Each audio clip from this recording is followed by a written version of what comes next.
হবে। পরীকে ছাড়া তুই থাকতে পারবি? আমি জানি না, আমি শুধু এই জানি যে পরি এখানে থাকলে ওর বাবার কাছে ভালো থাকবে। আমি তো আসলে এখানে এসেছি পরির কারণে, না হলে আমার সাথে যা হয়েছে সেটা আমি ভুলেও যাইনি আর কাউকে মাফও করিনি।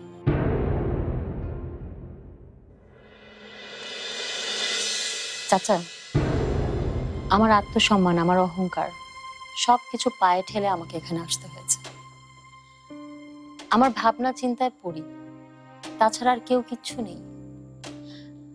আমি অনেক ভেবেছি, আমি এইটুকু বুঝতে পেরেছি যে পরীর ওর বাবার কাছে থাকা খুব প্রয়োজন, পরীর বাবাকে খুব প্রয়োজন। কিন্তু ও তোর মাকেও প্রয়োজন ঝুমুর। মার কাছ থেকে ওকে আলাদা করা হলে সেটা কি ভালো হবে? কিন্তু চাচা, আমার কি বা করার আছে? আমি তো নিরুপায়। আমি তো নিজের যোগ্যতায় ওর চিকিৎসা করাতে পারিনি, আমাকে তো পরীর বাবার কাছেই আসতে হয়েছে। তুই যাই বলিস না কেন, আমার কাছে এটা ঠিক সমাধান বলে মনে হচ্ছে। না চাচা, আমি অনেক ভেবেছি, এর থেকে ভালো সমাধান আমার কাছে নেই। আল্লাহ না করুক পরীর যদি আবার এরকম কোনো সমস্যা হয়, তখন আমি কি করব? আমার আমার কি যোগ্যতা আছে চাচা? আমি পরীকে ভালোবাসি, নিজের চাইতে অনেক বেশি ভালোবাসি, আর সে কারণেই চাই পরী যেখানেই থাক ভালো থাক।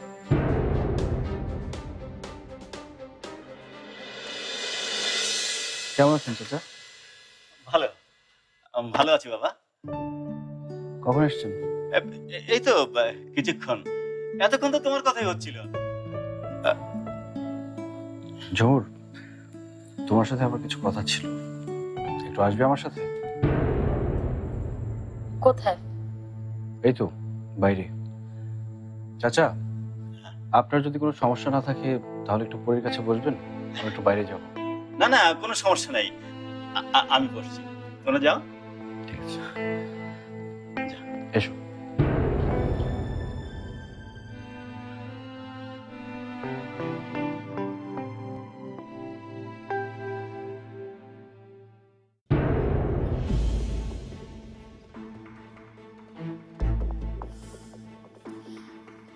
আমরা কোথায় যাচ্ছি ফারহান?